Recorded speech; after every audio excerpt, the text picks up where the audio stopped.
When we think of narratives, we often think of them as stories, but narratives do something much more powerful than simply entertain us. They help us make sense of a world that can often feel chaotic, uncertain, and overwhelming. As the statement suggests, narratives untangle the chaos of the world and impose a pattern reflecting the context of the composer. This is particularly evident in Aldous Huxley's Brave New World and Ridley Scott's Blade Runner. Although created 50 years apart, both texts transform the anxieties of their respective eras into dystopian narratives that explore one central question: what does it mean to be human in a world increasingly dominated by technology? Huxley's Brave New World, published in 1932, emerged during a period of rapid industrialization. Assembly lines, mass productions, and scientific theories such as eugenics were reshaping society. Huxley takes these developments and extends them into logical extreme. In the world state, humans are no longer born, they are manufactured. Individuality is sacrificed for efficiency, and citizens are conditioned to accept their predetermined roles. The slogan, community, identity, stability, encapsulates this world. On the surface, society appears perfect. There is no war, no poverty, or unhappiness. Yet beneath this stability lies a disturbing reality. People have surrendered freedom, emotion, and individuality. Through this narrative, Huxley imposes a pattern of chaos of his context.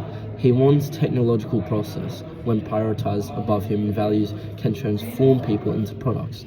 His dystopia reflects the growing fear that society was becoming increasingly mechanized and dehumanized. Half a century later, Ridley Scott's Blade Runner explores similar concerns, but through a different lens. Released in 1982, the film reflects anxieties surrounding the multinational corporations, environmental decline, and advances in artificial intelligence. The Los Angeles Scott creates is visually chaotic. Neon advertisements dominate the skyline, corporations tower over ordinary citizens, and technology permeates every aspect of life. Yet beneath this apparent disorder lies a carefully constructed narrative pattern. At the center of the film are the replicants, artificial beings designed to serve humans. However, as the narrative unfolds, the distinction between human and machine becomes increasingly unclear. The replicants demonstrate empathy, love, fear, and a desire for life, often appearing more human than the humans themselves. This is most evident in Roy Batty's famous Tears in the Rain monologue. In his final moments, Batty reflects on the beauty and fragility of existence. Rather than presenting technology as the enemy, Scott uses his narrative to question the very definition of humanity.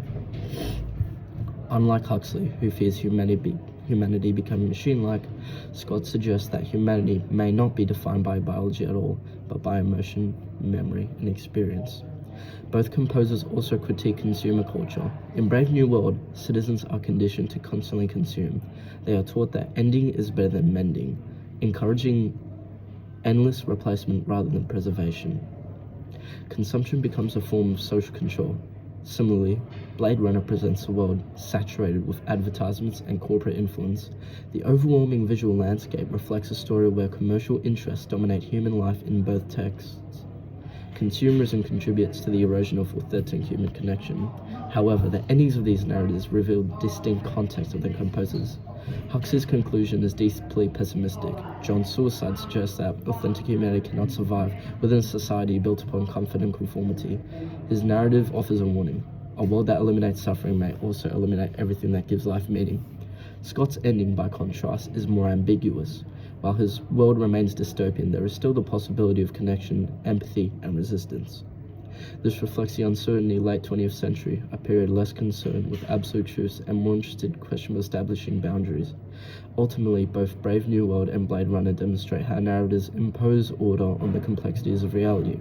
Huxley transforms fears and industrialization into a warning about conformity and control, while Scott reimagines technological anxieties to a question of identity and humanity. Together, these texts remind us that narratives are never simply reflections of the world, they are interpretations of it, carefully constructed patterns through which composers make sense of their own historical moment and invites us to reconsider our own. And perhaps is why these texts remain so relevant today, because the question they ask about technology humanity, and the future are no longer just reflections of their worlds, they have become a reflection of ours.